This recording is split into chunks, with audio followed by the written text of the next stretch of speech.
Hello, my name is Braden Wall, and today I'm going to be discussing a little story of the past.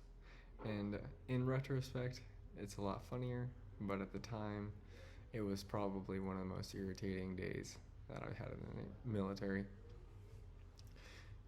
It was once a very hot day, and me and a couple of my buddies were all in the motor pool, and at the time I dipped, so I was offered a pinch, so I took a pinch, put it in my mouth, and as soon as I know it, we got called into formation. Now, mind you, the temperature was reaching 90 degrees that day. I think at the time it was 86 to 89 degrees. And we had full battle rattle on, which would be our IOTV, our Kevlar, our weapon, and our CBRN equipment.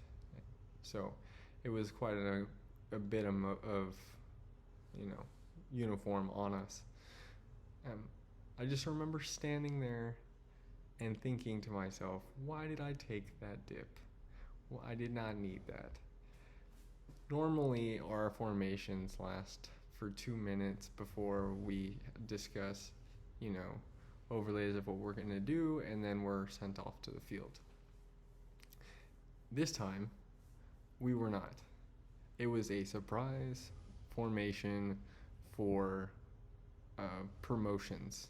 So this 3-minute formation turned into 30 minutes.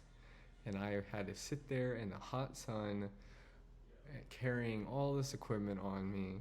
My head's getting delirious because I'm swallowing tobacco. It was awful. Yeah, that was pretty gruesome. After that, we were packing up and getting ready for the field.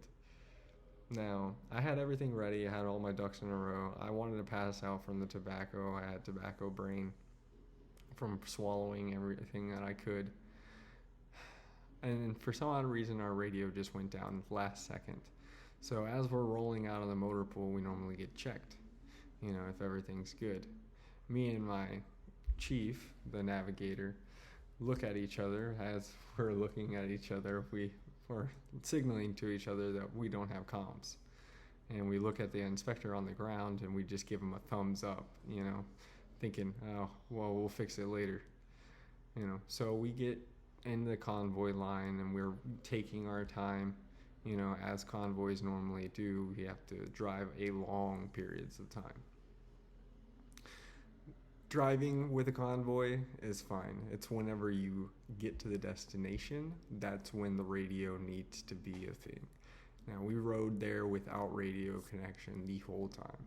So when we got there, I didn't know what my chief was trying to tell me, and I kept driving. He has a higher vantage point than I do, so he can see further than I can. And all I can hear is, stop, and I'm thinking to myself, what is that noise? And I'm looking around, and my chief's throwing his hands up in the air telling me to stop. And I slam on the brakes because I almost go off of a cliff.